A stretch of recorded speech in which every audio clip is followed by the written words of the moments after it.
With all the uncertainty surrounding us, with threats looming over our heads in Israel and around the world, 60 days could not have come at a more appropriate time. Please join me in the 60-day journey. 60 days, a spiritual guide to the high holidays, in which we learn how to find clarity in times of uncertainty, how to find strength in times of fear, and how to find reconciliation and love, even when things may be broken or destroyed. Please join me. 60 days, a spiritual guide to the high holidays. Hello, everyone. Simon Jacobson is my name. I welcome you all to an ongoing journey, which for me has been, it's been going on since the beginning of time, but our leg of the journey has been, I would say, it began in 1982, when I began on every Thursday night. First it was Thursday, then we moved it to Wednesday night, a weekly, I call it a journey because I like the word better than class. Journey sounds to me more fitting, more personal, because at the end of the day, that's what life is about. It's a journey we call a spiritual journey. There are those that say that it's not that we're material human beings on a spiritual journey. Actually, we're spiritual beings on a material journey, which really is the theme and discussion of tonight's class or journey, I should say. And that is, why do we need spirituality? So, the interesting thing about life is this, that we learn everything that we know about life on the job. There's no training. You're born into this world, and if you have hopefully healthy parents and healthy education, so you get some type of direction, guidance, role modeling, and so on. But the real life experiences, dealing with pain and dealing with the real challenges in life, no one's trained for that. It's when you experience it for the first time is when you learn what to do. Some of us cope well, some of us cope less. So obviously there's a lot to do with what we saw around us, how our parents and our adult models and adults around us, how they dealt with challenges. How we love, for example. Until you don't fall in love the first time, until you don't have your own personal relationship, you can read all the books in the world, and you can study it and even observe others. It's still not the same thing. Like the expression in Hebrew, there's an expression, Ein Chacham Kabbalah Nisayon. There's no one as wise. Not no one as wise. There's no wisdom unless the person who has experience. And experience is something you simply cannot gain until you experience it. Like they say, experience is what happens to you when you don't want something to happen to you. That's what experience is. Or another way they put it is when a man with experience meets a man with money. So the man with the experience ends up with the money, and the man with the money ends up with the experience. Has that happened to you? At least once. It happens to everybody. That's how it is. That's life. Because experience is that mysterious thing that... so what exactly do we learn from experience that we don't learn from books? It's intangible. It's really hard to quantify. It's hard to describe, because it's just something about going through it that does something to us that simply nothing else can replace. When they talk about pain, for example, and the difficulties of life, there's an expression, and I'm not trying to just throw out all my cliches tonight, and there's an expression that says the only way out is through. In other words, you cannot avoid certain situations in life. The only way to experience them is to experience them. And there's no magic tricks, and there's no ways, no shortcuts. So what we learn about life really, as I said, is on the fly. It's on the job. And for good or for bad, that's how life works. Now, as I said, that doesn't mean we come completely unprepared. If we have healthy role modeling, and good education, and especially good parents at a young age, that shapes a lot of how we're going to love and how we will deal with challenges and difficulties and so on. But the biggest question, of course, is who are we? What makes us tick? And that, as I said, we learn on the job. We learn it, we barely learn it, but we learn something. When you see yourself challenged, you suddenly realize what you're made of. Like I think it was Eleanor Roosevelt that said about women, that you don't know that a woman's like a tea bag. You don't know how strong she is until you put her into hot water. The truth is, you could put every person into that category. In Hebrew, there's an expression that if you really want to see the personality of a human being, you should see it bekisei, bekaisei, bekoisei. That's in Hebrew. It's a play of the same words. Bekisei means how they deal with money. Bekaisei means how they are when they're angry. And bekoisei is how they are when they drink. So when you see a person under normal circumstances, without any particular under any particular pressure, we all can put on a good show, as we know. Some people can't even do that. That's another story.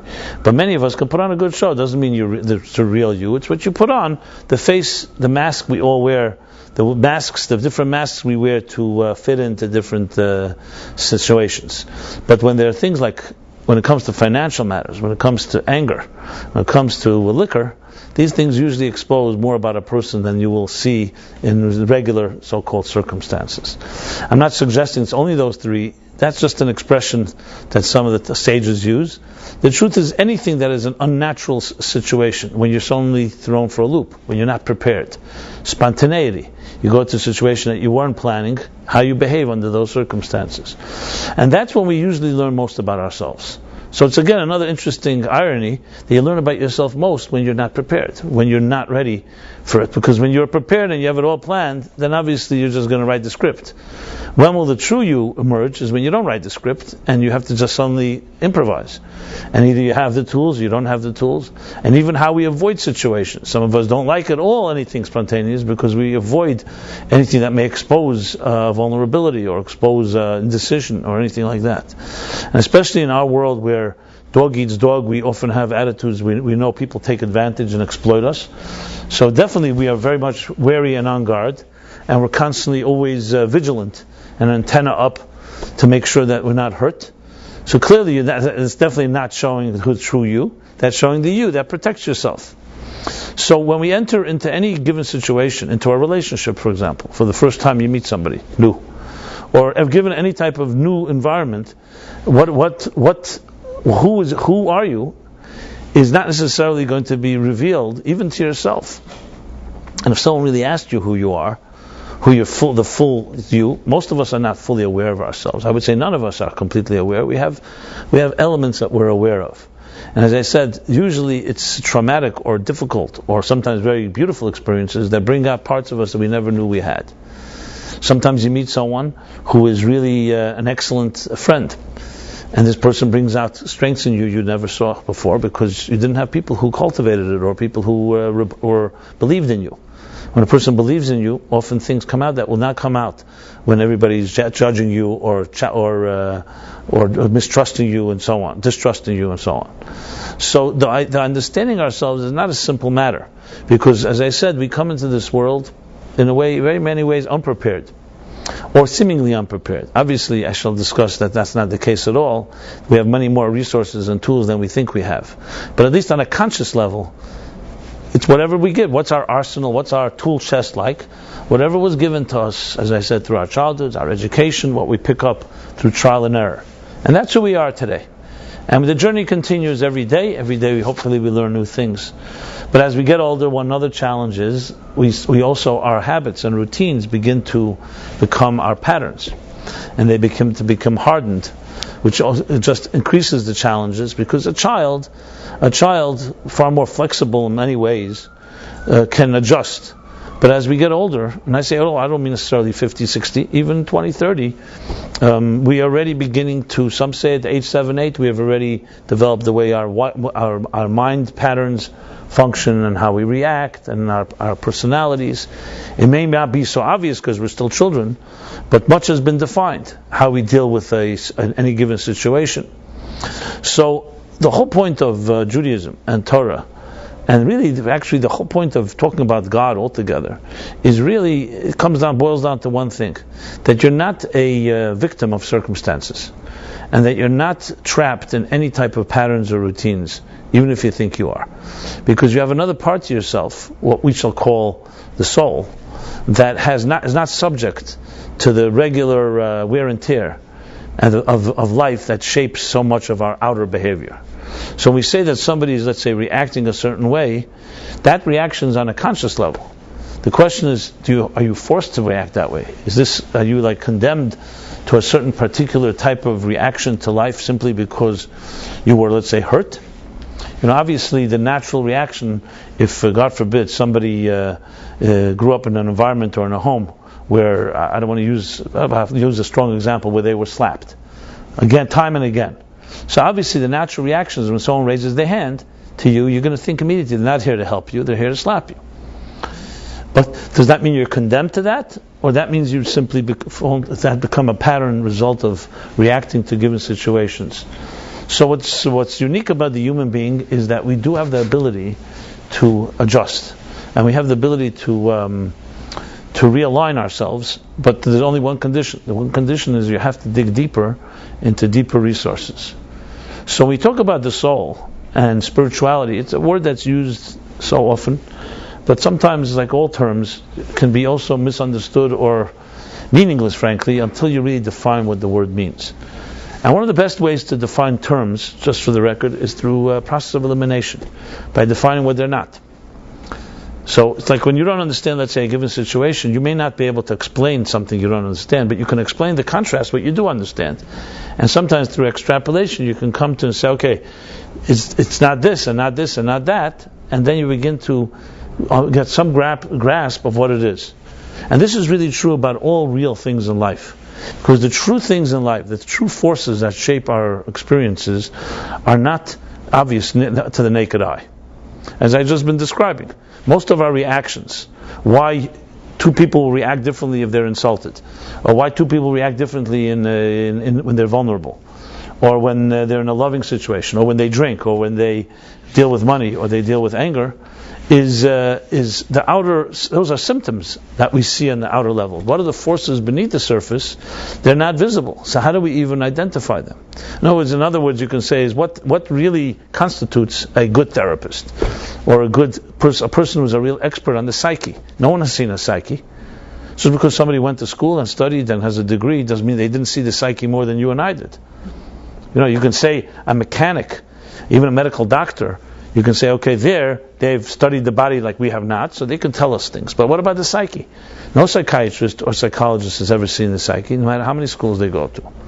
So how does one really become an expert, so to speak, on the psyche, and can give us advice that we would not understand, that we would not come to on our own?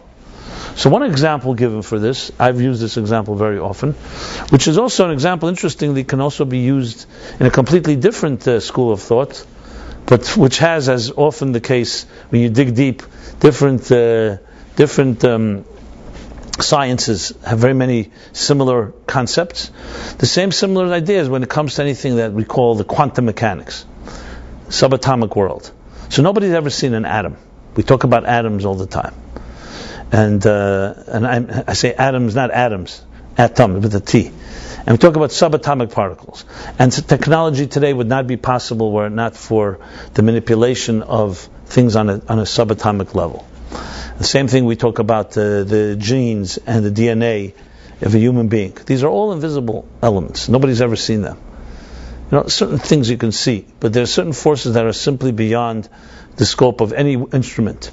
And yet, we have come to understand those worlds to the point that we can manipulate those forces to create computers, cellular technology, as in cell phones and so on.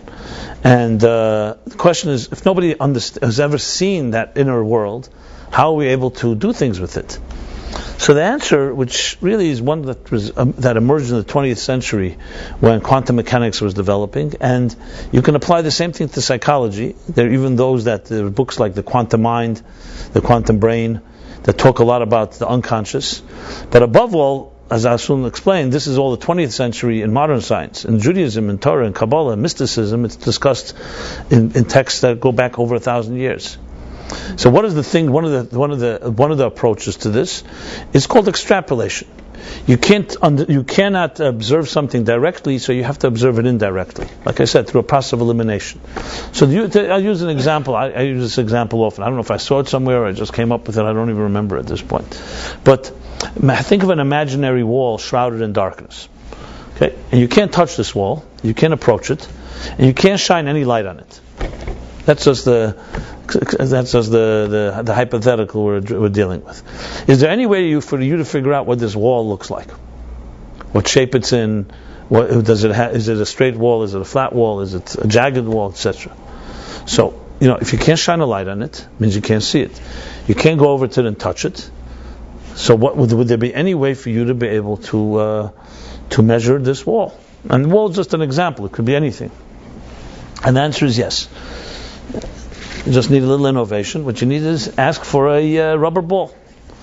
So you can't approach the wall, you can't see it, but you can bounce a ball off of it. And as you throw the ball and it bounces back to you, so if it bounces straight, then you know that part of the wall must be straight. If it bounces to the right, you know that part of the wall must be jagged to the left. If it bounces to the left, and you keep bouncing it enough times, you'll never see the wall directly, but indirectly you'll be able to map out a picture. Won't be perfect, but it can be close to perfect if you bounce the ball enough times in enough areas. This is exactly how scientists, they talk about the what do they call it? The Hadron Collider in Europe that they're building. Super speed and superheating of subatomic particles are able to. So no one sees the particles, but you see reactions. You see the bounce of. How do we know about black holes, for example, or about dead stars and so on? No one can see them, but you see their effect on the environment around them, like the ball. The same thing can be applied to the human psyche. You cannot see the psyche directly, but you can bounce things off of it and see how it reacts. So a good psychologist cannot go into your psyche like no one can, but they know how to ask questions. So like when you probe, when you ask questions, it's just like you go to a dentist and the dentist starts touching and feeling and looking for the sensitive spots. You suddenly start yelling because you touched a nerve. He or she has touched a nerve. The same thing is psychologically. Have a conversation with someone, and I've done this many times, so I could just give you a scenario that happens often, happens with everyone, happens with myself as well. Someone starts talking, they suddenly talk about something, and the other person says, no, that's not the problem, let's not go there. You right away know that that's exactly where you should be going. So wherever there's a discomfort means that there's something going on. So you cannot see the psyche, but you can definitely see its reaction by bouncing the ball through conversation. So someone who's skilled and sensitive, because it's not about an assault on the psyche. You don't want to overwhelm anybody or hurt anybody or just expose somebody just to expose them. A sensitive counselor or a sensitive mentor or a sensitive friend will ask the right questions and can begin to get a sense of a person's psyche and unconscious, even though it cannot be seen. So the challenge then is not so much to expose how do we see what we're like. It's really, as I said before, that's why experience is so critical, because experience tells us why are you reacting to a certain situation. That must tell us that you have something inside of you that reacts a certain way. So it's through the symptoms that it's like through bouncing the ball that we can get a sense of what is making us tick. So really the essential question when you say, you can use any word, semantics is not, words are just semantics, it comes down to what makes us tick. That is what I would define as the soul. But to take it a step further, it goes even deeper than that.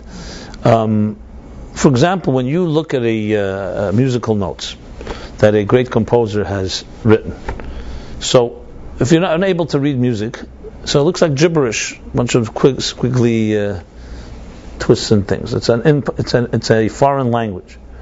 When you see someone sit down at an instrument or stand with an instrument and read the notes, and then suddenly the music emerges, like it's amazing. So you realize that this language is just a language. It's just the notes that appear to a novice as just being gibberish is really carries within it a spirit. So here you have another way of expressing soul and body, that the body are the musical notes and the soul is the music that it plays. Or the same thing with a book. The letters on the page is the body that communicates the words, the letters, and the spirit or soul is the message that it carries within it. So in essence, you can really say that's exactly who we are. What you see in the mirror and what you experience on an empirical level is the letters of your life. It's the gibberish, so to speak. It's the technical expression. But what makes you tick, what's the soul, the music within your spirit, the music within you, is something that is far more elusive and far more difficult to access. But who in this world would say that I don't want to know my own music, or I don't want to know my own story? And this is where the challenge of life is. How much do you really discover about yourself as you go through the journey of life? I've shared this little non-scientific survey I did several years ago. I decided to do it. I don't remember what provoked me, but I think what provoked me was some people who told me how well self-aware they are. So I just wanted to really figure out how self-aware people are. So I tried this experiment, and I asked around 400 or 500 people over a period of time, of all ages, basically beginning from around 10, 11 years old till 90. And people of different faiths, no faith, men and women, as I said, at all these ages, and of different demographics. And the question I asked them was this: how much from 1 to 100, with 100 being total, complete, do you know of yourself? How much do you think you know of yourself? Well, 100% would mean I'm completely self-aware, I know everything about myself. And 1% would be, 1% of yourself. And there was only one commonality between all the groups. And that had nothing to do with whether they were Jewish or not Jewish, man or woman, or this country or that country, different races, creeds, colors, and so on. There was only one factor: it was age. That everybody fit into the same. The responses from the different age groups were exactly the same. What were the responses? Which was interesting. That, in other words, so many of our superficial differences completely disappear when it comes to like a question like this.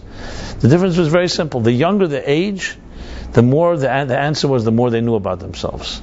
So 12-year-olds, 13-year-olds, once you got through the question, also you have to explain the question to a kid like that age, because they don't really yet fully understand what you mean. But when you do, they basically say numbers like 60, 70, 80%. And by the time they're 20, 30, they think they're going to know 100% of themselves. That's how they perceive it. As you go up in age, the numbers drop, obviously. And so when you have 15-year-olds, 20-year-olds for sure, 15, 16 is still that borderline. But like 20, 22-year-olds, the numbers start dropping. By the time 40, people will say 10%, 20%. And 90-year-olds, literally, I asked maybe 20 people in that range, 85 to 90. They said, I don't even know. How could I answer the question when I don't know what 100% is? 1% means that there's 99% you don't know. But what happens if so much dimensions?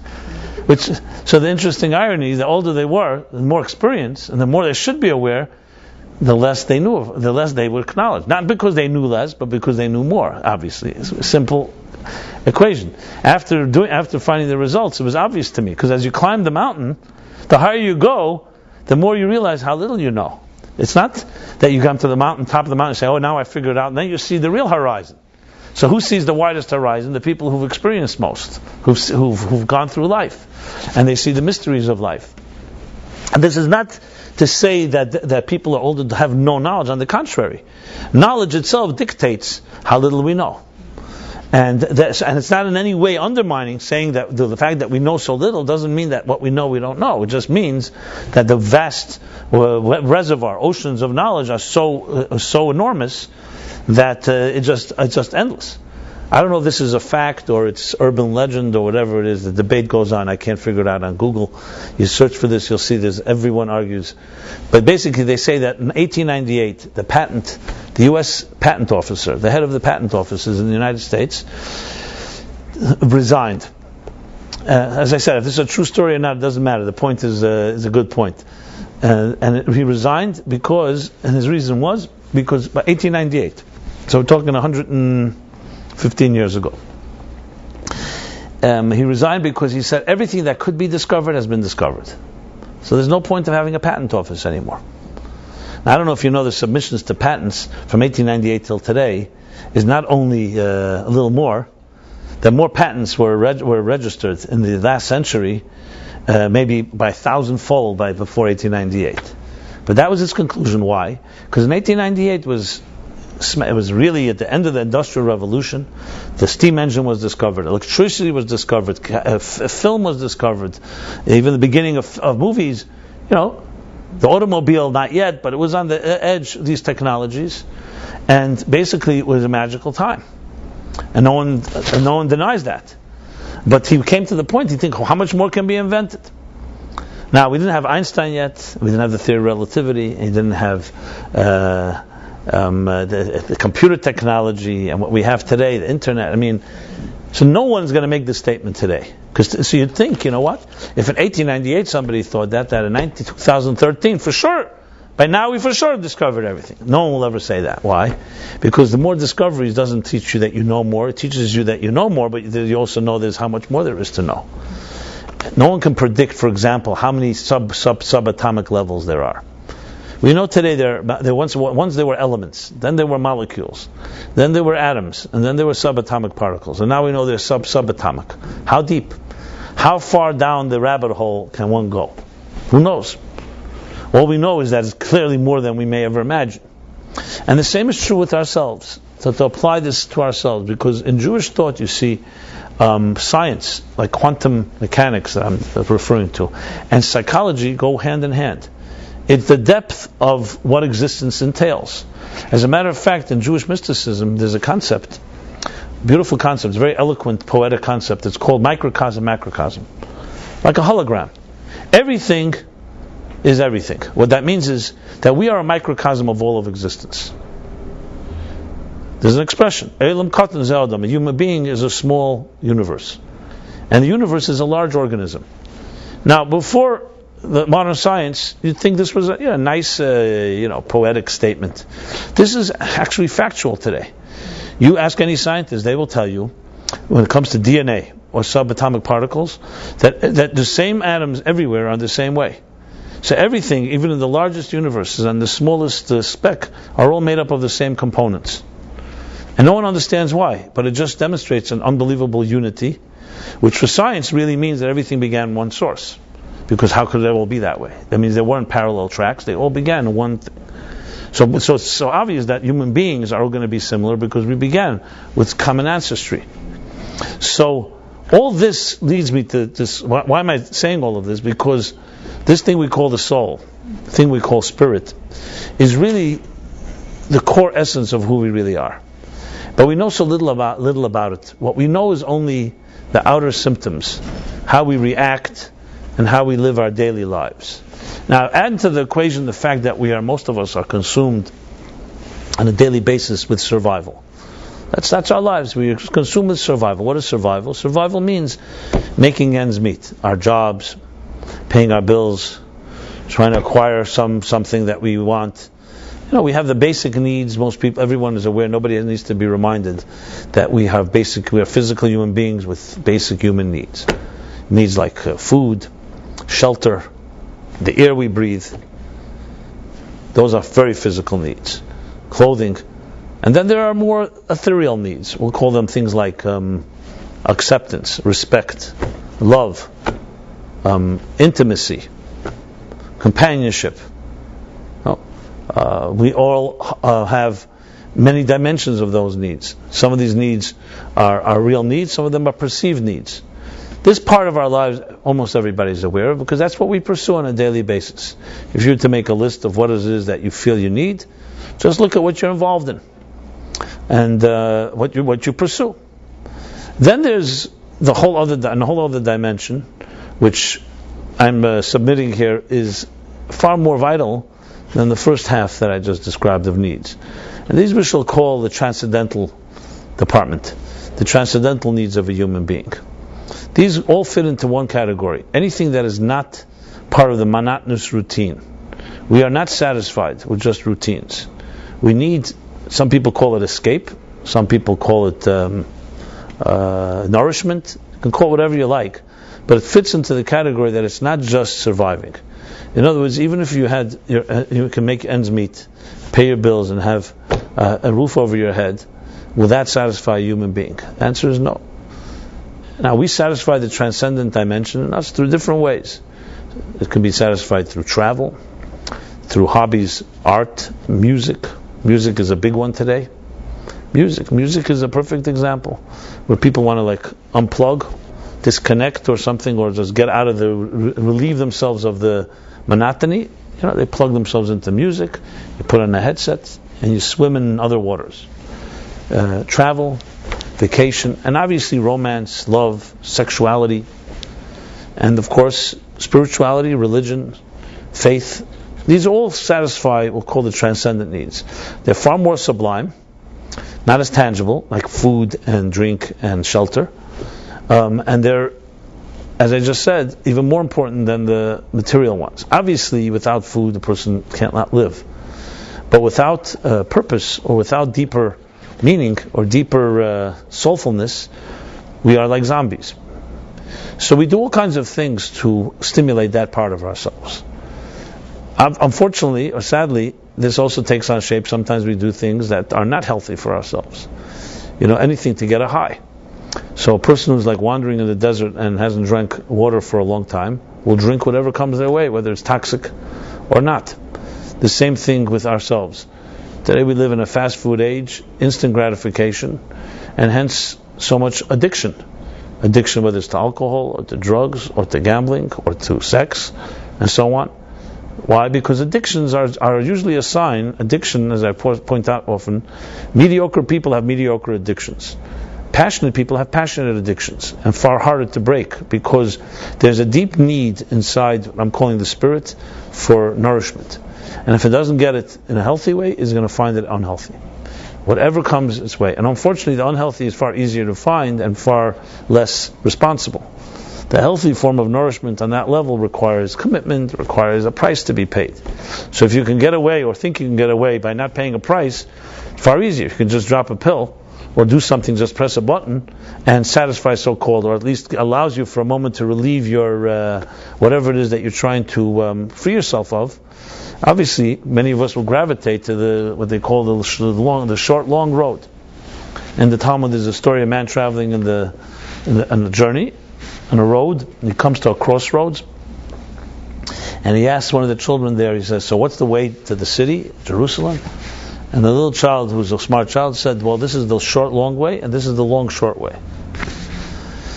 So, what would you choose if you were told there's two options? Short, long sounds shorter than long, short. I don't know, whatever. So he decided to take the short, long road. Okay, starts moving, and he sees the city right up ahead. Not far.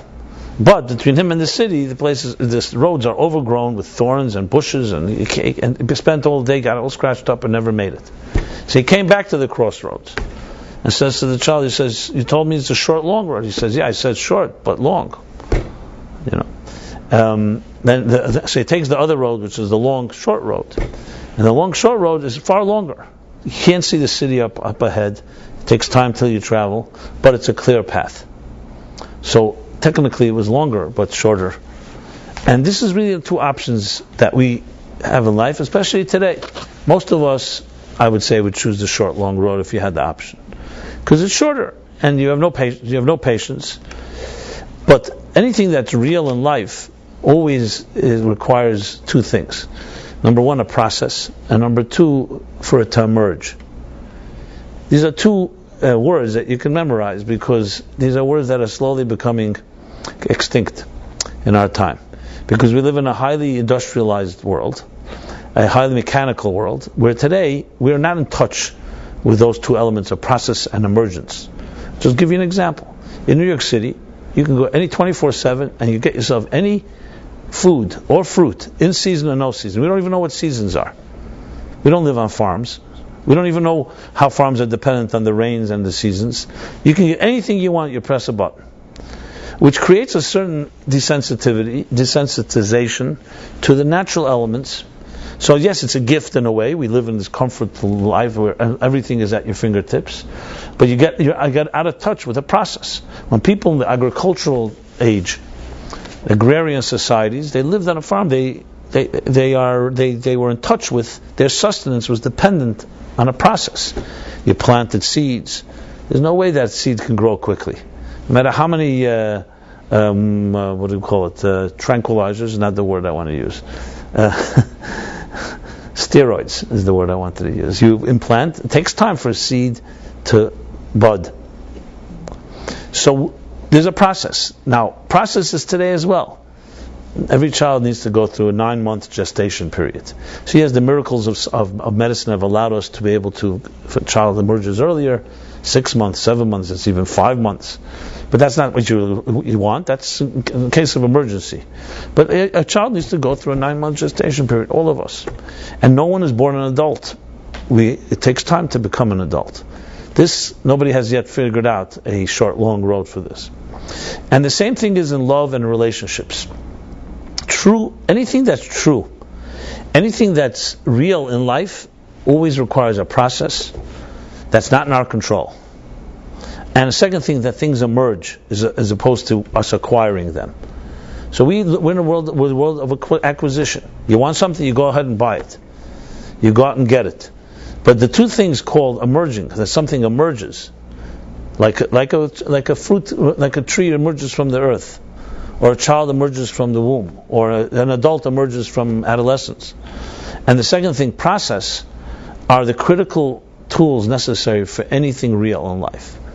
So look how we apply it to love and relationships.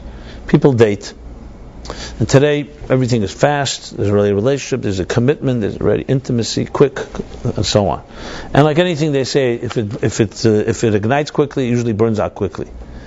Like logs take a while to ignite them until they burn. When they burn along. They're sustainable. But we apply the so-called short-long approach and the quick, instantaneous gratification approach to things that are real. That's where there's problems. That you apply it to a computer technology and that you press a button, obviously it's a gift. They don't have to sit on a farm and wait till everything grows. The fact that we live in such a comfortable world. But when you start applying that type of psychology to the things that matter, that let a relationship gestate, things have to grow. That real love is not something that happens at first sight. It happens in time when two people are committed to each other and they begin doing things with each other that are not dramatic, and then after the fireworks, after the honeymoon, that's when love begins to emerge. That most people will say, I don't have time for that, I'm too busy. Which one has to then speculate, what are they busy with? If love is not important to you, so what are you busy with? Oh, busy making money so I should be able to have a comfortable life. Which gets into the whole discussion where our priorities are. So one thing is for sure, it's a screwed up age. That we can all agree. The question is, how do you get out of the mess? So the search for spirituality and the need for it is today more than ever. It's really understanding what makes us tick and dedicating your life to that. Not seeing it as some type of sideshow, or I can just dedicate a few minutes and and get it done. We are essentially spiritual creatures on a material journey, not material beings on a spiritual journey. That's a fact. But we don't know that, because we live every day on a material level. We wake up in the morning, we feel our bodies, we feel our needs, we look outside, we see physical things. We sense there's something more, but we're not in touch with it, because the nature of the spirit is that it is sublime and it's intangible. And we're accustomed to tangible things. So anything that's intangible makes us, it makes some people even uncomfortable. But at least it's definitely not under your control. And we want control. But the things that are invisible are absolutely not controlled. That's why they're invisible. And we do not want to surrender to that. So we fight it. And we create our own reality built on our terms, which is the terms of control, acquisition,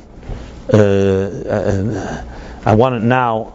The idea of process, respect for a process, respect for emerging things is something, like as I said, it's a rare commodity today. It's getting rarer and rarer. But anyone that does anything real in life, you show me something real and you'll see immediately process and emergence always involved in that. But you need to commit to that. And our lives we have so many options and so many distractions, it becomes increasingly difficult to do so. So this quest for happiness that people are searching for, the quest for love, quest for being loved and finding someone to love, quest for all the things that we consider to be the most important needs, they're all, I would submit that we are probably our own worst enemy in trying to achieve the things we want most. I think Oscar Wilde said that people kill the thing they love most. I'm not necessarily agreeing with everything Oscar Wilde said or did, but he was a good wordsmith. And so people kill the thing they love most. He has other good lines like similar to that. Another one of my favorites is the one about, which is relevant here as well, the one about literacy. That's not that today there are more literate people. It's that today even the literate people know how to read. That's what he's put it.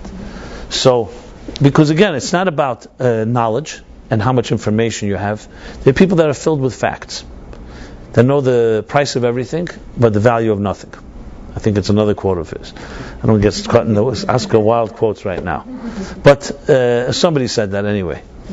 Yes, there are people who are filled with facts and information, but they know nothing about life. Just like there are people who have millions of frequent flyer miles and never moved 1 inch in the spirit. And there are people who maybe have never traveled physically, but they're constantly traveling internally.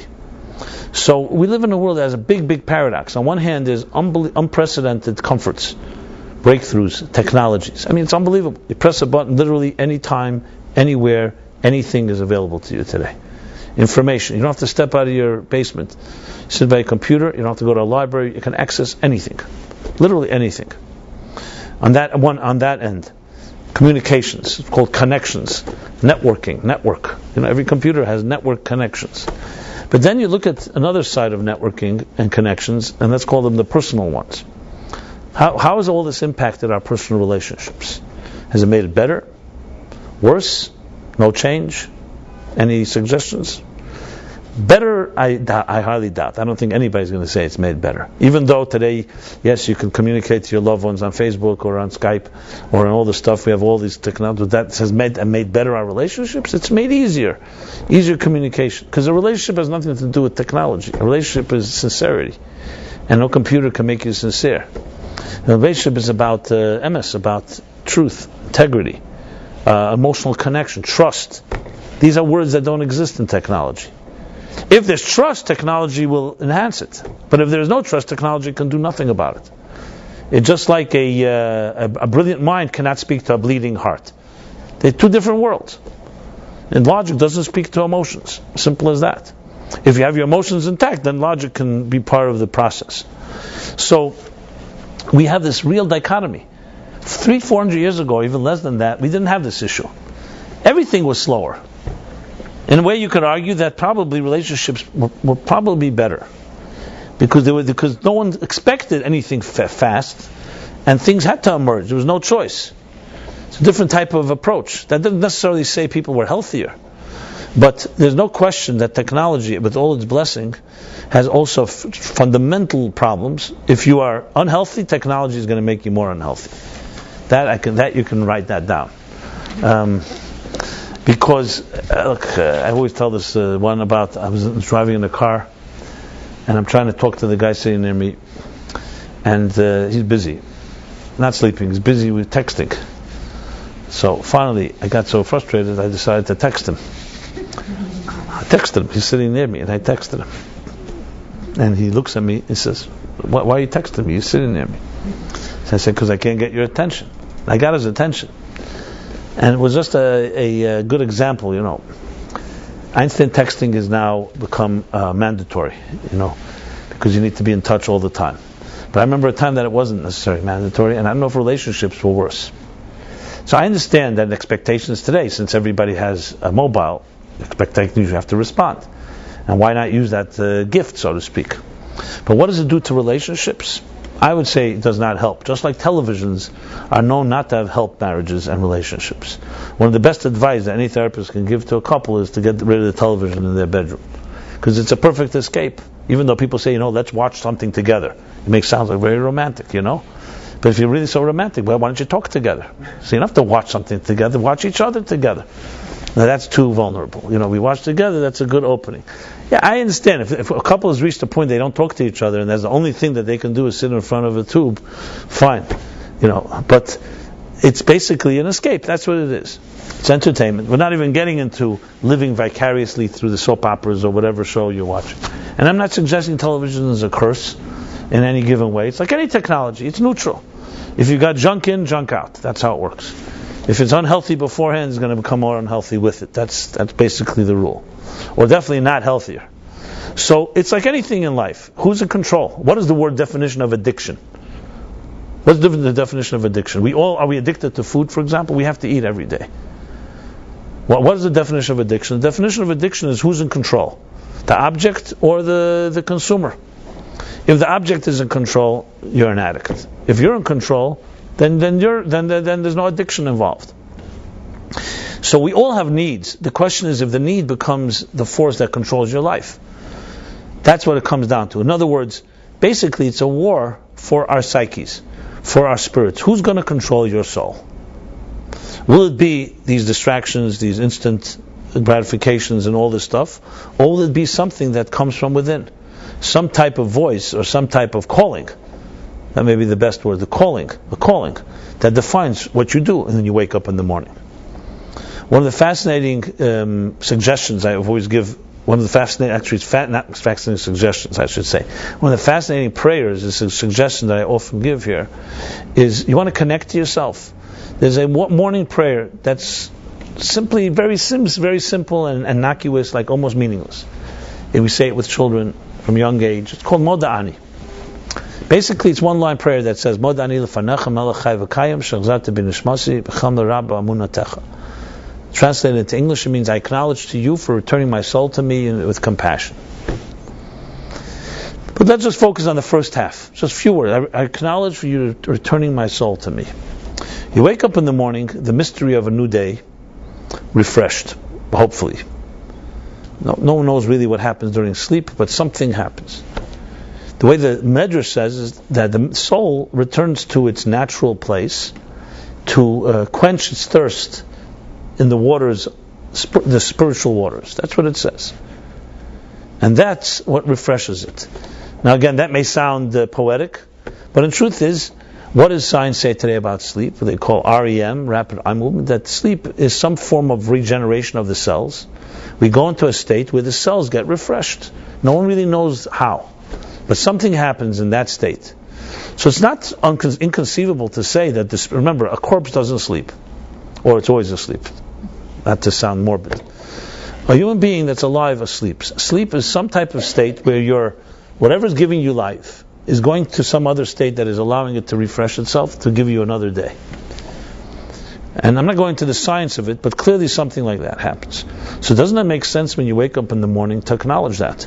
Instead of just jumping to the day, take for granted, and say, hey, big thing, another day, great, I'm back on the merry-go-round. I'm back on the roller coaster. So that prayer is basically one of the most beautiful prayers, essentially pausing, acknowledging the mystery of your life. It is a mystery, the mystery of your soul. Acknowledging that there's some force inside of you that's ticking, that keeps you alive. And you couldn't do anything, whether petty, superficial, without that ticking soul inside of you. So wouldn't it make sense to also not just acknowledge it, but give it a little attention? It just happens to be the most important thing in your life, because nothing else can work without it. So in Judaism, the whole process, the whole structure of Judaism is basically acknowledging a person's soul and making sure that the soul is expressed in your life.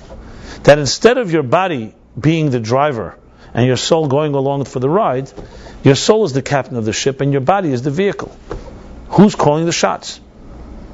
Is it the hammer or your hand? Imagine your hammer, the tool, telling your hand where to go. That would be the physical needs of a human being, telling your soul where to go. When you were blessed with a soul, that should be telling your body where to go. But that requires a complete reversal of the way we think. We don't think like that. We think, what do I need? What does my body need now? What is my physical longing, craving? And that's what drives us. And then we follow whatever that need is, that's where we follow. For good or for bad. When the truth is, the way a person can reach true happiness is by reversing the process and figuring out what is that inner calling of mine. What does my soul have to say about any given situation? Even if you didn't always follow its guideline, but imagine every choice you made, you were able to at least say, this is what my body is saying. When I say body, I mean physical and everything that's on the survival level. And this is what my soul is saying. Let them at least have a debate. Give equal time. For every physical craving and yearning that you have, give equal time to your soul to give its opinion. Guarantee you'll make less mistakes, and you'll at least realize you have options. This is a method. This is a true method. I've used this even in therapeutic situations. You can't change people who are stuck overnight, but you could always open up a new option and say, you know what? This is where you are. Let's try something. Today, you'll try something like this and see if it offers you anything. That's how all changes are made. You don't suddenly change course. You just open up another road. Suddenly another door opens and say, hey, another option. Maybe. That way you're not necessarily fighting all the resistance and all your habits and the inertia that comes with long-term habits and patterns that I mentioned before. So the need for spirituality, I think, is not even a question really if you think about it. It's really the essence of what we are. It would be like saying the need for being yourself. And the question really is how do you access it? So that's one exercise, to try that out in the morning, tomorrow morning. You take the Modani, and you could say it in English, doesn't matter what language. It's not even the language, it's the meditation. It's focusing on it. One other way to put it is, I've made this comparison in previous classes, and that is, think of it like in Business 101, begins with one thing. Every business must have a mission statement, right?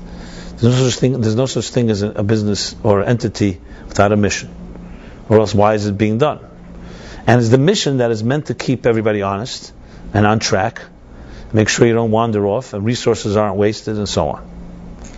Now, even businesses with excellent mission statements and good staff always need somebody who's at the helm. It's making sure a new project, is it aligned? And it's not so simple when you're dealing with different people. Because people have different opinions and different viewpoints and so on and so forth. I was just reading that I guess it was Avis Rent-A-Car or someone like that. So someone came in with some campaign to distribute a million balloons at carnivals and events for children and so on during the summer. It was like a marketing and advertising campaign. So the CEO put up a big sign in his office that said, "How is this going to rent more cars?" And they couldn't answer the question, because the idea was a good idea. You get exposure for Avis. Will we get more car rentals if you do it advertised by children? Children, remember, don't drive. So good, their parents may see it. In other words, even when the good idea is, you always need to figure out, does this directly benefit? Even if it may not be a direct benefit, there's also, we all know, PR, exposure, there's other benefits. So aligning an entity to a mission statement is by no means easy. And many businesses fail because of that. Even a one-man show, you can also wander off from your own mission. Now, if someone asks you this question, how about your personal life? What's your personal mission statement? Now, if no business can function without a mission statement, I ask you the question, how could a human being function without a mission statement? So most people will answer to this question, my mission? To be happy, to make a lot of money, to bring up a healthy family. These are the common answers, the three most popular answers I've heard.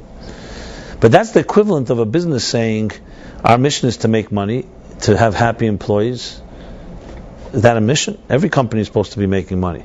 A mission has to be unique to that company. Google's mission is to organize all the information in the world and make it accessible. Microsoft, I don't know if it's today, but the mission used to be a computer in every home and in every office, which compelled them to create software to make a computer indispensable. So missions are very simple. Some of these missions cost millions of dollars to develop, but they're focused on every iota of Google's activities are under that mission. And when there's something that doesn't fit the mission, they'll drop it, no matter how big they are and how broad and how many people are working there. So a mission cannot be, someone answers your question, someone will come to you and say, I'd like an investment for a few $1,000s or a few $100,000, whatever it is. And you ask them, what's your mission?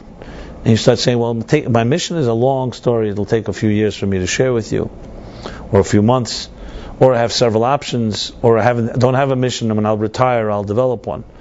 How are you going to react? Throw them out of your office if you're nice. When it comes to a personal mission, that's what people say. It's a long thing. If you ask me my mission, if you have a few months, I'll share it with you. Or I have several options. Or I don't have one, I'll wait till I retire. Now, the reason businesses can't function without a mission is because there's a thing called accountability. You don't have a mission, someone's going to pay the bill. There's going to be a bill to pay. Because there'll be inefficiency, there'll be waste of resources, and something is going to give. In our personal lives, there's a thing called unaccountability. We don't need to be accountable, or at least we don't think we need to be. So we can go on and spin our wheels and roll on without a mission. And stick with missions like, I'll live day to day, I'll make money, I'll be happy, or whatever it may be. But don't think there's less damage done. The damage is not external, it's internal. What happens is your soul and spirit begin to erode. Your confidence begins to erode. It has to. Because essentially the force that is shaping, that gives you life, that is so-called the hub of your life, the center of your life, doesn't have nourishment. It doesn't have an answer to the biggest question, is why I'm here. What should I be doing with my life? Where should I be investing my real energy? So mission is not an optional thing, even though we can get away with it to some extent. It's going to give, but it's going to give in different ways that we may not expect. You think a person without a mission, guaranteed that their relationships will suffer. There's no way. How could it not? You don't know why you're here. How could you be in a relationship with someone else? And when it comes to push comes to shove, big things, what is driving you? What is your real, how can you find a soulmate if you can't find your own soul first? It's like an identity crisis. Without an identity, how are you going to really have a relationship with another human being? If I don't know who I am, how am I going to have a relationship with someone else? Can an unknown identity have a relationship even? And it has to feed also and undermine a person's self-confidence and self-esteem. Now I know these sounds like harsh words. I'm not trying to be harsh. I'm just trying to suggest that it's an observation. And I see it. I see it with my own eyes. I can see when you see people who are suffering. Everything may be working. From floor 1 to floor 80, everything is functioning, but their foundation is missing, or eroded, or weak. I won't say it's missing; it's never missing. But they don't know nothing about the foundation. It's like that person who knows the price of everything. What value? What are you ready to fight for? Can you tell me something you're committed to that overrides everything else?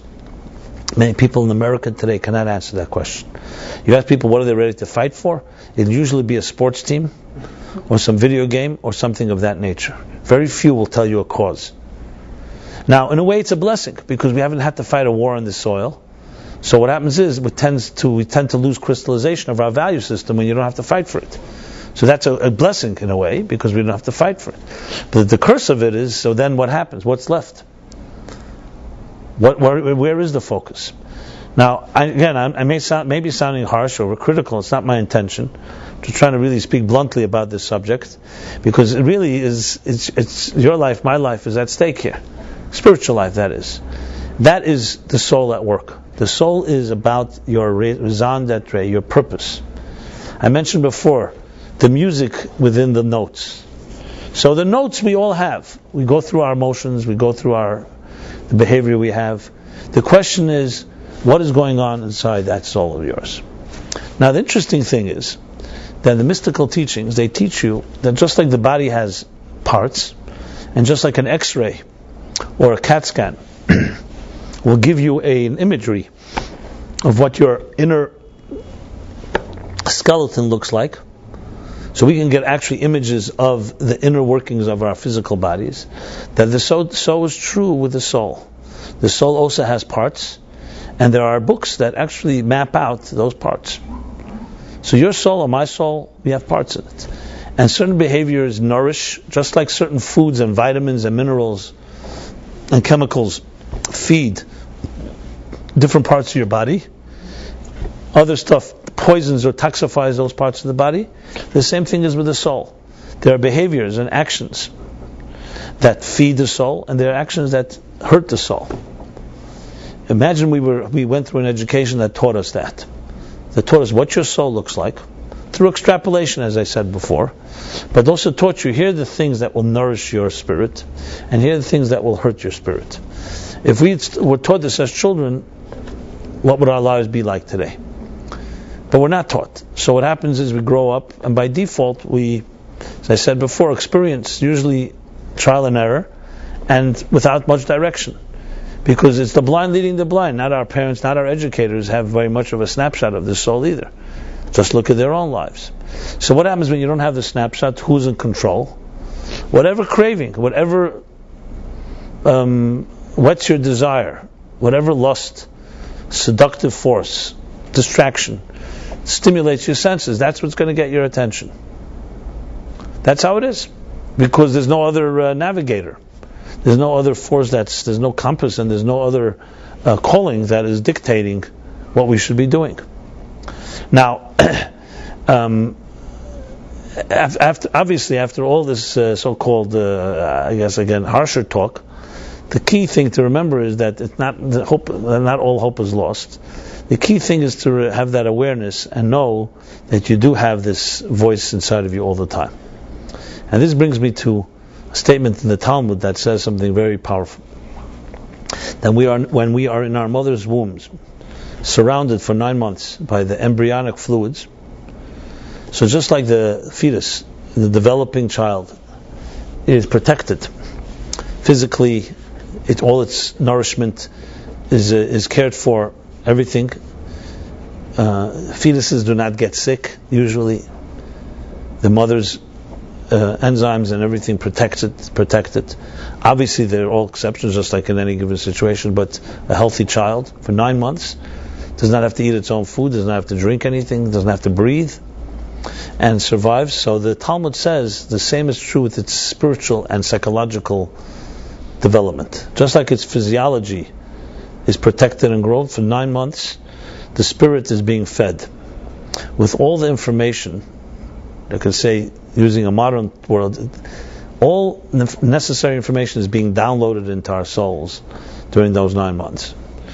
That will arm us, arm our unconscious, I should add, that when we emerge from our mother's wombs and we begin to grow and develop as children into adults, we have embedded in our psyche, in our souls, all the information and all the answers to any challenge we may have.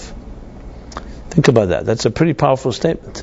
That means even though we may not be aware of it, even though we may be distracted and all that, we have inside of us everything we need. That doesn't mean we shouldn't be studying and we shouldn't be learning, because when you study, what happens is you actually access those unconscious ideas and make them conscious. It's called resonance. For example, it's been demonstrated today that newborns and even children inside in the mother's wombs react to music. Did you know this? They've played music and they've seen movement of a child inside its mother's womb. Now, it's not a surprise that a child hears the music, because it's only the barrier is only the belly. The surprise is that a child reacts to the music. How does it know what music sounds like? So language is also a mystery. That at age 2-3 years old, most children learn to speak. It's a pretty big miracle if you think about it. Suddenly obviously they're mimicking their parents, etc. But suddenly they learn speech. Look, and here we are, these full-blown adults jabbering away with all kinds of talk radio and talk. We don't stop talking. The fact, but there at least you can say, fine, there's something inside the child, and there are different linguistic scientists that try to analyze the reasons why. But clearly there's something inside us that is conducive to speech, and then when we're with our parents and other adults, we learn to express it. But music, who taught us? Why should a baby in its mother's womb not recognize music? Why would it move to the music? It has never seen anyone do it. Never witnessed anyone go to dance to the beat or recognize music. The answer is, the Kabbalah answers this, that music is the language of the soul, and the soul, its natural place is music. Why is it that music soothes us, for example? That we hear it, it just transports us to another time and place, because it's spiritual language. That's what music is. So the soul is just natural. Its only language is music. It doesn't know any other language. And that language, the soul has been taught long before it comes down to earth, all the way in its source. As a matter of fact, in the Kabbalistic teachings, it talks about different songs, that the way the soul communicates is through song. If we were completely soulful people, we would only be singing and never speaking. Or even when we spoke, it would sound like music to the ears. So music is actually the natural language of the soul. So there's a whole language within us that does not have to be taught to us. It's already embedded in our unconscious. And when we hear it, it just resonates. When that embryo, when that fetus hears the music, it just reacts, because it resonates. It resonates in its own inner language. It's not language. It doesn't have to be taught. When you read the New York Times or you read some other book, that may not resonate. That's someone's trying to sell you something or trying to teach you an idea or write something. Music resonates. That's why music doesn't need any preparation. You don't need to teach anybody how to hear a song. Anyone, any language, music transcends languages, transcends cultures. So it's a natural language. And there are many other natural realities or natural so-called wisdom that we carry inside our spirits. So that's the good news. That no matter what you go through life, you have that access. But you need to access it. So studying something that resonates as true, what means it resonates as true? How do you know it's resonating as true? Because there's something inside of you that touches a chord that senses its truth. What is that thing that senses it? How do children sense certain things? It's because they have it embedded within them.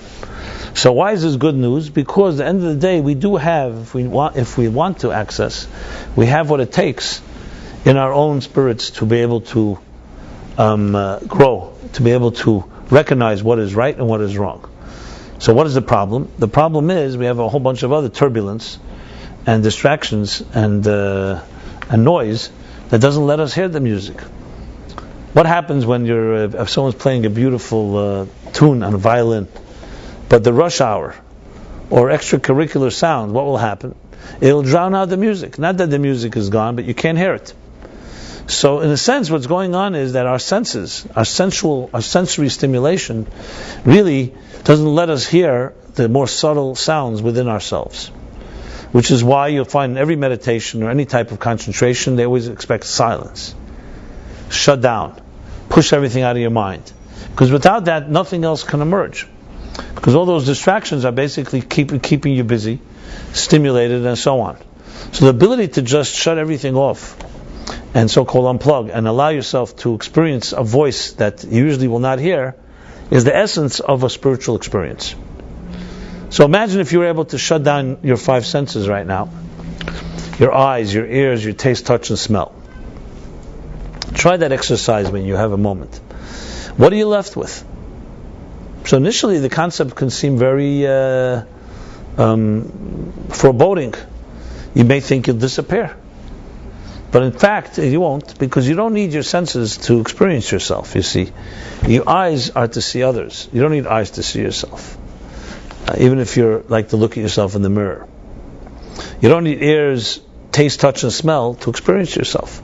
These are senses that allow us to interact with others and with the world around us. If you shut off all your senses, you'll be left with your spirit. You'll be left with you, obviously your thoughts, but you'll be left with the purest form of who you are. And that exercise done well, you can really start accessing parts that you would never imagine you have. So there's a whole part of you that is not affected by these sensors. As a matter of fact, the sensory stimulation tends to block out those inner experiences. And unfortunately, what happens is we allow those outer sounds to overwhelm and not let, like with that guy who was texting when I was trying to talk to him. Try to have a conversation with a friend today. Technology, noises, all kinds of forces suddenly take over and don't let you have the conversation. Conversation between a parent and a child, between two people who love each other, the best is when you don't have distractions, right? You don't need me to say that. It's pretty obvious. But what do distractions do? Distractions tend to undermine or even numb and blunt that inner voice, to blunt the music within. There's the expression. There's a story in the book of the prophets, in the book of, I think is the book of Kings, I think, yeah, where Elijah the prophet was waiting for God's appearance. So the story goes like this: that first came a great wind, and he thought God was in the wind. And then they told him, "Le beruach," no, God is not in the wind. Then came a great lightning, Aish, great fire, and he said, "God's in the fire." He said, "No, God's not in the fire." And then came Rash, great thunder, great sound. So he had wind, fire, sound. And God's in the thunder. And they said, "No, God's not in the thunder." And then the next verse says, "Kil dmamadaka." There came a subtle, gentle voice. And that's where God was. So the fireworks preceded it. the wind, the fire, the thunder, the lightning, the fire, the thunder. But the essential truth is very gentle and very quiet. This is the truth of all our lives. We would all love to be able to just kick off our shoes and go to that inner place. But we live in a world that is affected by drama and fireworks and wants action and glamour and glitz and all that. That simplicity is something, especially when you live a complicated life, is something we all would love to have. So the Baal Shem Tov gives a very interesting analogy. His analogy goes like this: that two people were once invited to see a king, great king, a rare opportunity, a once-in-a-lifetime opportunity. And these two people were very different. One of them was a very educated, literate scholar, an aristocrat, knew everything, studied everything, knew about everything. And the second was an illiterate peasant, simple peasant, uneducated. So first comes the wise intellectual, and he's never seen such a beautiful palace before. And he gets so consumed, so overwhelmed by it, that he begins to study the art on the walls and the beautiful furnishings and the great library of works and music and so on. He gets so busy with it, he misses his appointment. By the time he realizes, it's too late. The peasant comes next. The peasant doesn't appreciate any of this stuff. So he walks through all those chambers and goes right into the king's chamber and has his full appointment and gets everything that he asks for, and including the wisdom to appreciate all this majesty. So the Baal Shem Tov uses this analogy to explain a statement in the book of Psalms. It says, Tfil la'ani, nafshi kisatef kiyatef, which means a prayer of a pauper who pours out his heart to God.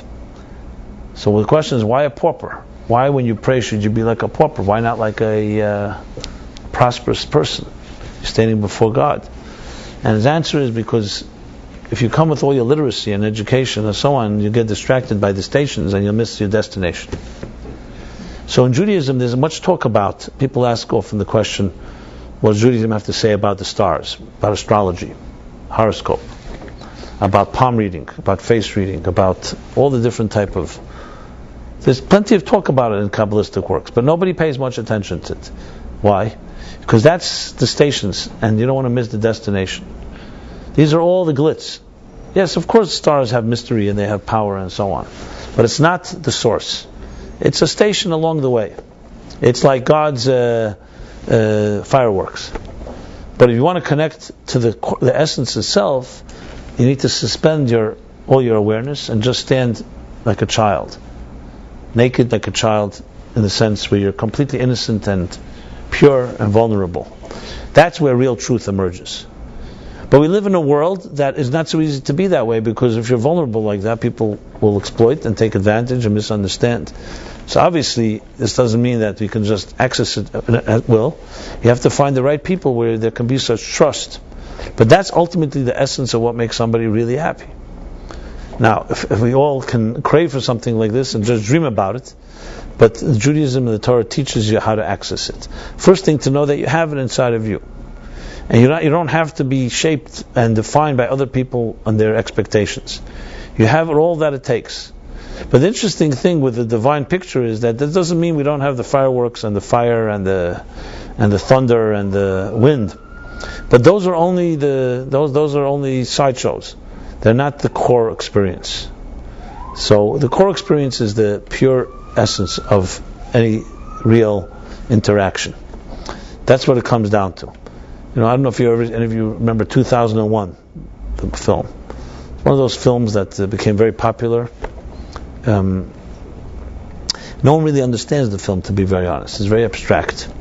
But everybody relates to the end, that when they're trying to find the source of it all, what do they find? A newborn child.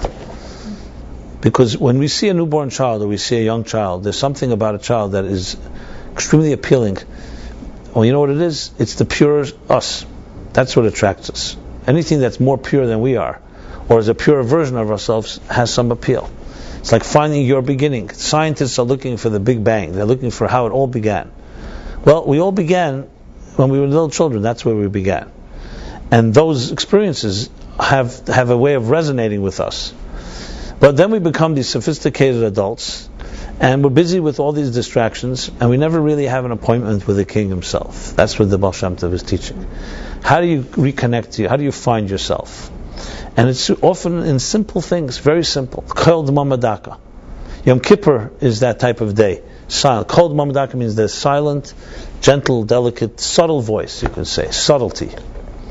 Now, how many people appreciate subtlety today? Subtlety is not appreciated. People appreciate aggression, strength, power. Subtlety is again one of those rare commodities. But you show me something in life that's real that doesn't have subtlety to it. Anything that's real is only about subtlety. When you nurture a child, is there aggression there? When you nurture each other, when we nurture each other, love. It's all subtlety. It's things that are not that tangible. It's really almost like where the senses meet beyond the senses. Some call that sensuality. It's a very thin line between sensuality and spirituality. It's in a way, the way the mystics would put it, it's where heaven meets earth. It's like, there's an expression in Kabbalistic language, it touches and doesn't touch. You ever see a ballet dancer, or any good dancer, or ice skating, there's the subtlety is that it's like touching, barely touching. That always creates some type of magic. When it's too manifest, too tangible, too aggressive, it misses the point. It's almost like it touches but barely touches. You all know the image of Michelangelo when he has Adam in the Garden of Eden. So Adam and God's fingers are almost touching like that. Almost. They don't touch it. Almost. It's always that almost. But we live in a world where we want to own it. And when you own it, you lose it. It's almost having it is the key to having something, not having it. And the real things in life. When it comes to maybe buying some physical object, obviously you want to own it and keep it. But when it comes to things like love, truth, God, soul, you don't want to own it. You want it to emerge, you want it to go through a process, and you want to almost touch it. Almost. And that's the key. As one of the wise people once said, that it's always more pleasurable to want than to have. As soon as you get it, which is what you want, you're going to lose it. And there are things always best not to completely own. Things best left almost hold it, almost touch it. When Moses turned to God and said, I want to see your face, God said, no man can see my face and live. And then he says, I'll show you my back, but my face you won't see. So commentaries explain, what does that mean? It means that God was saying to Moses, you can see my face, but only by not looking. There are some things you can experience only when you stop wanting it. If you want it too much, you will never have it. I don't know who it was, Henry James, or I think another philosopher that wrote that the pursuit of happiness is only possible for those that stop pursuing it. Because those that look for happiness, it's like the bestseller list. Whenever you see the bestsellers, how to find happiness, how come they keep selling if they're answering the question? They keep selling because they're not satisfying anything. The key to happiness, the happiest people on earth, ask them, what did you do to become happy? Guaranteed they will tell you that either they'll say, I didn't do anything, or I'm not completely happy, or the bottom line is they did not pursue happiness as an end. It was always a product of things they did. When you're giving, when you're in touch with your soul, when you wake up in the morning and you acknowledge that you have a calling, these things, happiness is a byproduct. So there are things that you can acquire directly, and there are things that have to be, as I said before, acquired through extrapolation.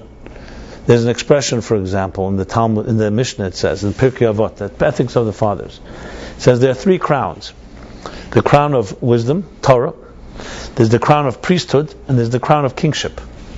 And then the Mishnah continues and says, the Keser Shem Tov, and the crown of a good name, a good reputation, Oil al Gabeim, rises above all the other 3 crowns. So the question is asked, why doesn't it say 4 crowns then? Why does it say 3 crowns and the 4th, and the crown of good name, the reputation, rises above the rest? And the answer given is because a good reputation is not something you can buy. The other 3 crowns you can acquire. You can study and get wise. Priesthood through its methods. Kingship. But a good reputation comes when you do the right things, then you have a good reputation. I know today there are companies that will say they make you a good reputation, they do a few things, but I'm talking about the true good reputation, not a fabricated one. The Shem Tov, the things that cannot be bought, just like trust cannot be bought, just like truth cannot be bought, and love. These are all crowns that come when you do the right things, it emerges. It means you can't directly own it, it's doing the right things, and then you almost touch it. That's the key. It emerges instead of it being acquired.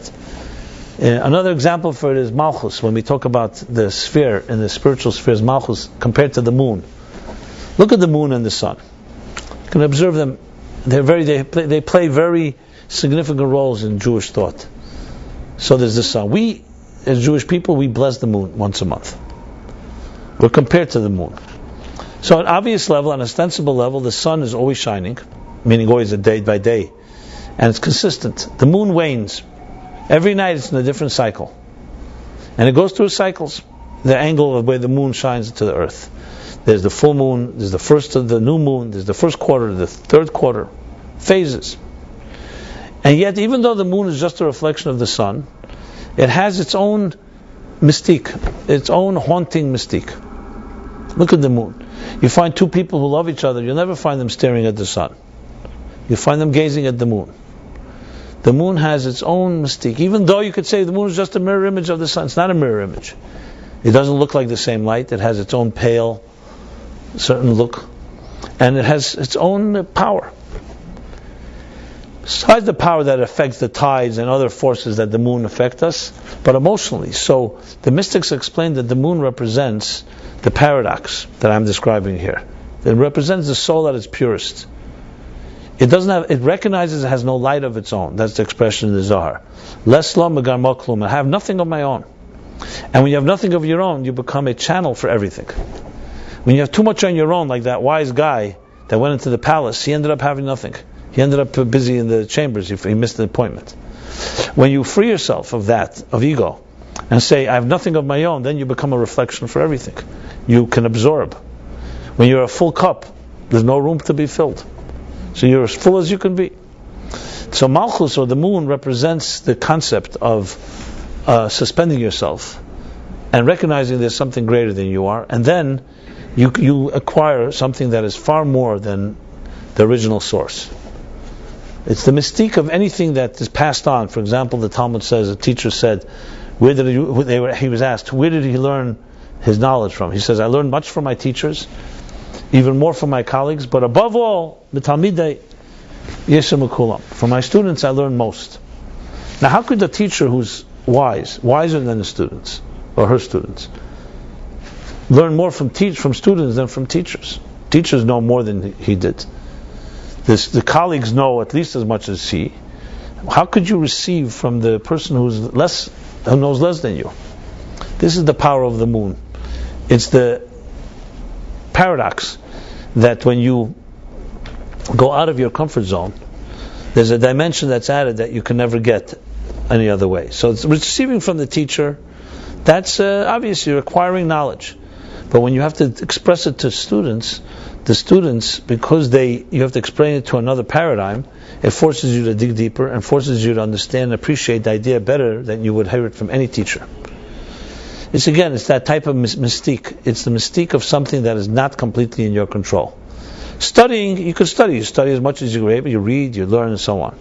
From your students, you get something that's far more than which is just pure facts or knowledge or information. You get a deeper appreciation of something. It's always when you're ready to step back, that's when something emerges that's greater than you are. So in a way, you can say the soul, as opposed to the body, functions in different terms. The body, the more it gets, the more it has. The soul, the less it gets, the more it has. The soul does not need to acquire, does not need to occupy. Like two of us physically cannot sit in the same seat. Each of you right now sitting in your own chairs. You want to give someone your seat, you have to stand up. Because bodies occupy time and space, and they don't leave room for another. You give someone some of your food or money, you have less. How about souls? Two people who love each other can be 1,000,000 miles apart and not even sitting near each other, and they're like in one place. Because it transcends time and place. A soul is not defined by my time by me occupying, this is my territory. That's not language of the soul. Soul does not speak the language of territorial language or ownership or mine, yours. It transcends time and space and transcends physical differences. So love is something that is, I can give you and I have more for it, not less. Physically, measure with things you measure tangibly, yes, I give you, I have less. But when you give, in a spiritual sense, you have more, because what you're getting in return is a deeper appreciation of what life is all about. So I hope this is a good overview, hopefully, of what the Spirit is about. And most importantly, to really recognize how far we're from it, to be honest. Even if some of the things I said here this evening resonate, just check it out. Tomorrow morning is a new day, and see how long you can hold on to your soul. Not that simple. It's a war, my friends. You have to realize there's a war going on, a real battle. It's not neutral, because it's either the body will own you or your soul will own you. There's no two ways, and one is going to control, one is going to follow. Which one will be up to us? And it's an uphill battle. It's hard. It's difficult, because the fact is our senses and our material needs are constantly knocking on the door. Every given second, whether you're hungry or you're thirsty or some other need. And then we have our habits and routines, the things we're addicted to, and basically there's almost no room for your soul to have any voice. So my suggestion is to begin at least in the morning. Take a minute or two. The rest of the day will probably be owned by your body, so you might as well give your soul 2 minutes. But don't think that means nothing. You know why? Because you give your soul 2 minutes, it begins to give you back in return, and you'll want more. Because at the end of the day, it's really lethargy and laziness that allows the body to dominate. Because it's the easy approach, as I said, the short, long road. Why work hard? Why do I have to work hard when I can do it easily? So really, that of course always has an advantage. That's one of the reasons why most of us don't wake up until, God forbid, there's some loss, some pain, some trauma. Why is it? Why do we need to have the cracks to wake us up? Because the comfort zone is so powerful and so easy. Why should we? Things are going well. Why should I do anything about it? As smart as you may be, it's not that easy, because there's a constant the tug of life, the tug of war of life is always beckoning, and it's not easy just to be spiritually aware. Our minds may tell us otherwise, but when it comes down to it, emotional decisions are made emotionally, and they're made by whatever need is right now knocking at your door or demanding attention and so on. But it doesn't have to be that way. So it's like signposts. Finding the right people to be around that are more soulful, waking up in the morning and recognizing, acknowledging your soul, recognizing that you have a calling that's unique to you and you alone. Only you can live up to your mission. Before going to sleep, another suggestion, instead of falling asleep with the television on or a newspaper on your nose, is to go to sleep with a reading, a prayer, a spiritual reading, a poem, something that is not the message that you've been inundated with throughout the day. So when you enter into your sleep and when you wake up, and they're both bookended by this type of so-called more sublime attitude, guaranteed your sleep will be more peaceful too. Because you'll enter in peace and you'll wake up in peace. Then the question is what happens throughout the day. That already is a matter of how much you remind yourself. The more soul is like a child. A child doesn't need gifts, doesn't need video games, doesn't need trips. Above all, a child needs attention. Just validation. Just recognize I'm there. I will tell you that if every child got that, everything else would be resolved. What we do is we replace it. It's much easier. The best babysitter for children is a television, is a video game, is a video period, because it keeps them busy. They get hypnotized and they don't hear from them. Which also means you're killing something inside of them, because if you don't hear from children, it's usually not a great sign. But that's what it is. Like someone told me very, very sad terms. They said, I come home and I hear my children are all quiet. They're either dead or they're watching something. It's only two options. Because if not, they'd be running around making a mess and so on. So we have that option. Are we killing our spirits, or are we keeping them awake and alive? This is the choice we all have, and God should bless us all that we should be cognizant and have the wherewithal and the courage to hold on to it, because it's not easy. And above all, not easy besides for the reasons I said before, also because we are social animals, and we live in a world where there are other people, and we want to fit in. We don't want to be different, and those forces also put pressure on us.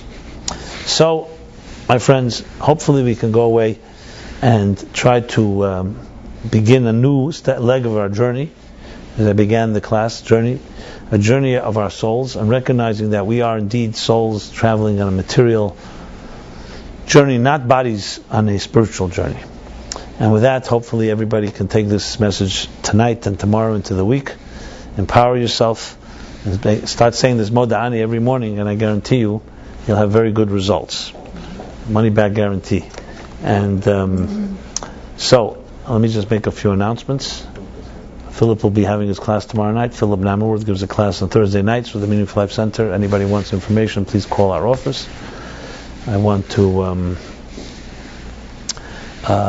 dedicate the class again to Velvel's son who got married, also to Yirfuh Shlema for label.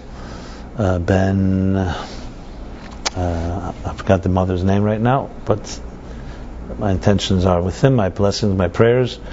And if any way we can be of help to any of you here, or anyone listening or viewing this online, please be in touch with us. Our mission is to help your mission, find your mission, and our mission is to help somewhat eliminate the obstacles and impediments to access our own inner souls. And again, it was an honor and pleasure to share this leg of the journey, and hopefully our spiritual lives will continue to intersect in good ways. So everyone have a very good week. Thank you.